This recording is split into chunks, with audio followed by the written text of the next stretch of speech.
안녕하세요. 올해도 여러분들과 함께 연극 수업을 하게 된 문지민입니다. 잘 지냈나요? 이렇게 온라인 수업으로 먼저 인사를 하게 됐는데요. 선생님이 연극에서 중요하다고 했던 부분들 잘 기억하고 있겠죠? 연극은 하나의 목표를 향해서 함께 만들어 나가기 때문에 협동심과 배려심이 중요하다고 했습니다. 우리의 약속을 소중하게 생각하고 상대를 배려하는 마음으로 올해도 함께 협동해서 좋은 연극 수업을 만들어 나갔으면 좋겠습니다. 오늘은 여러분들이 이야기를 읽을 때 내용을 잘 이해하기 위해서 알아둬야 하는 중요한 부분들에 대해서 설명을 해볼 거예요. 지난해 우리가 함께 연극을 만들었던 토끼의 재판 기억하죠? 먼저 토끼의 재판 내용을 다시 살펴보도록 할게요.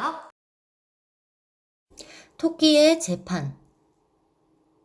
산속 외딴길에 사냥꾼들에게 잡혀서 괴짝에 갇혀있던 호랑이를 지나가던 나그네가 구해줬는데 은혜를 모르는 호랑이들이 나그네를 잡아먹으려고 해서 누가 옳은지 재판을 하게 됩니다. 사람에게 안 좋은 감정을 갖고 있던 소나무와 길이 호랑이에게 나그네를 잡아먹으라고 하는데 그러던 중 마지막으로 토끼에게 재판을 받게 되죠. 이때 영리한 토끼가 꾀를 내어 호랑이들을 다시 괴짝에 가두고 나그네를 살려주는 이야기였습니다. 자, 토끼의 재판에서 등장하는 인물은? 네, 맞아요. 사냥꾼, 호랑이, 나그네, 소나무, 길, 토끼가 있었어요. 그렇다면 어떤 사건들이 있었죠? 간단하게 살펴보면 첫 번째, 괴짝에 갇혀있던 호랑이를 구해주는 나그네. 두 번째, 자신들을 구해준 나그네를 잡아먹으려고 하는 호랑이. 세 번째, 소나무에게 재판을 받는 나그네와 호랑이.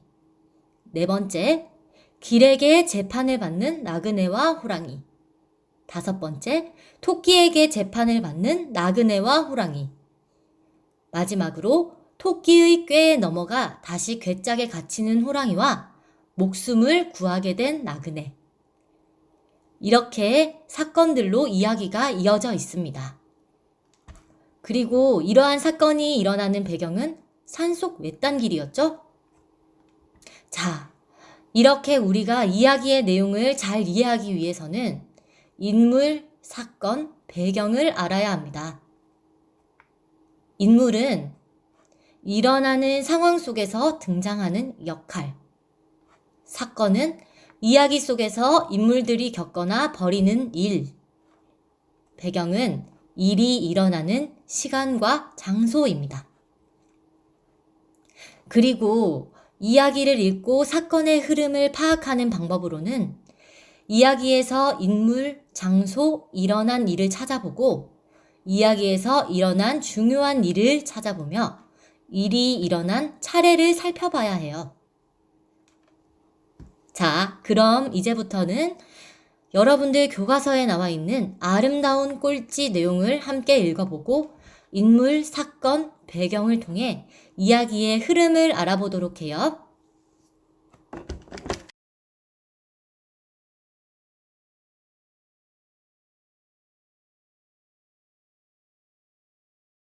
아름다운 꼴찌.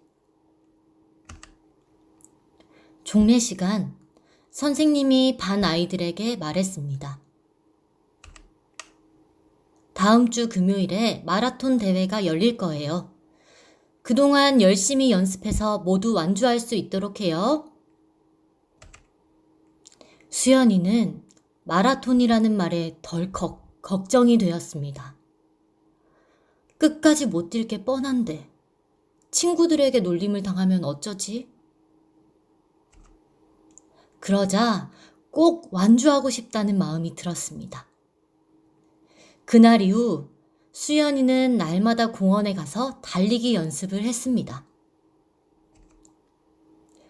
드디어 마라톤 대회가 열리는 날입니다. 화창한 날씨는 수연이의 마음을 설레게 했습니다. 우리 아들 화이팅! 마라톤 잘 뛰고 와! 엄마 아빠도 수연이에게 힘을 불어넣어 주었습니다. 출발선에 섰을 때 같은 반 친구인 재혁이가 수연이의 등을 토닥이며 싱긋 웃어 보였습니다. 수연이는 끝까지 포기하지 않겠다고 다짐했습니다. 탕! 출발을 알리는 총소리가 하늘을 가르자 가벼운 발걸음들이 앞을 향해 내달리기 시작했습니다. 한참을 달리다 경사진 언덕을 오를 때였습니다. 갑자기 가슴이 뻐근해지고 어질어질 현기증이 일었습니다. 다른 친구들은 이미 수연이를 앞질러 간 상태였습니다. 숨이 차서 더는 못 달리겠어. 수연이는 너무 힘든 나머지 도중에 포기해야겠다고 생각하고는 몇 걸음 천천히 걸었습니다. 그때 등 뒤에서 사람들의 환호 소리가 들렸습니다. 와, 조금만 더 힘내요. 그것은 수연이와 100m 이상 떨어진 거리에서 쓰러질 듯 달려오는 한 친구에게 보내는 격려의 소리였습니다. 수연이는 꼴찌가 아니라는 사실에 안도하면서 조금씩 힘을 내기 시작했습니다. 이제 거의 다 왔어. 나도 조금만 더 힘을 내자. 수연이는 숨이 턱까지 차오르고 땀이 비오듯 흘렀지만 마지막까지 온 힘을 다해 뛰기로 마음먹었습니다. 드디어 결승점에 도착했습니다. 깊은 숨을 훅훅 몰아쉬는 수연이의 가슴이 산처럼 솟았다 가라앉기를 여러 차례 반복했습니다. 선생님과 친구들은 끝까지 포기하지 않고 달린 수연이를 향해 뜨거운 박수를 보냈습니다. 수연이는 꼴찌로 들어올 친구를 기다렸습니다. 그 친구에게 응원의 박수를 보내주고 싶었습니다. 그런데 잠시 후 그 친구가 결승점을 얼마 남기지 않고 경기를 포기했다는 사실을 알게 되었습니다. 수연이는 왠지 마음이 아팠습니다. 집으로 돌아온 수연이는 아빠, 엄마에게 마라톤에서 완주한 일을 몇 번이고 자랑했습니다. 내 뒤에서 달려오던 친구가 없었다면 나도 중간에 포기하고 말았을 거예요. 아빠와 엄마는 그런 수연이가 무척 대견했습니다. 그날 밤 모두가 잠든 시각이었습니다. 안방 문틈 사이로 아빠의 낮은 신음소리가 들렸습니다. 그리고 가느다란 엄마의 목소리도 들렸습니다. 당신도 몸이 약한데 수연이 뒤에서 함께 뛰다니. 너무 무리한 것 같아요. 병원에 안 가도 되겠어요? 수연이는 그제야 알았습니다. 자신의 뒤에서 꼴찌로 달렸던 사람은 바로 아빠였던 것입니다. 수연이의 두 볼에 주르륵 눈물이 흘렀습니다. 꼴찌로 달리며 수연이에게 안도감을 주고 싶었던 아빠의 마음이 수연이에게도 고스란히 전해졌습니다.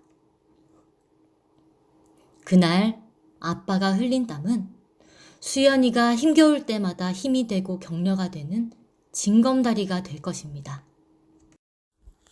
자, 이렇게 아름다운 꼴찌라는 이야기를 읽어보았습니다. 아름다운 꼴찌는 주인공 수연이와 수연이의 가족들의 사랑에 대한 이야기인데요. 아름다운 꼴찌는 여러 사건이 모여서 만들어지고 있어요. 첫 번째, 마라톤 대회에 참가하기 위해 달리기를 연습하는 수연. 두 번째, 마라톤 대회에 참가해 완주를 하겠다고 다짐하는 수연. 세 번째, 힘들어서 포기하려고 했을 때 자신의 뒤에서 꼴찌로 달리는 친구가 있다는 사실을 알게 되고 포기하지 않고 완주를 하는 수연. 네 번째, 완주를 한 사실을 부모님께 자랑하는 수연. 다섯 번째, 자신의 뒤에서 달렸던 사람이 아빠였다는 것을 알게 되는 수연. 이렇게 아름다운 꼴찌를 읽으며 우리가 시간에 따라 일어나는 사건으로 이야기의 흐름을 알아봤어요. 아름다운 꼴찌. 꼴찌라는 단어는 여러분들이 좋아하지 않는 말일 거예요.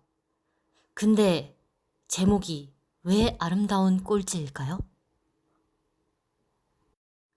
바로 힘들어도 포기하지 않고 끝까지 최선을 다해 노력한 수연이는 꼴찌이긴 하지만 그 최선을 다한 모습이 아름답기 때문입니다.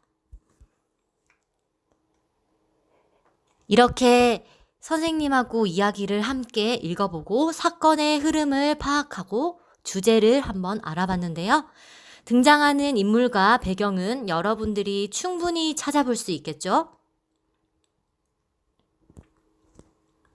영상이 끝나고 난 뒤 10분 동안은 우리가 오늘 함께한 아름다운 꼴찌의 주제와 함께 인물, 사건, 배경에 대해서 여러분들이 직접 다시 한번 생각해보는 시간을 가지길 바랍니다. 자, 등장하는 인물과 배경은 여러분들이 충분히 찾아볼 수 있겠죠? 다음 시간에는 함께 이야기를 읽고 이어질 내용을 상상하여 직접 이야기를 만들어보는 시간을 갖도록 하겠습니다. 오늘 수업은 여기까지입니다. 안녕.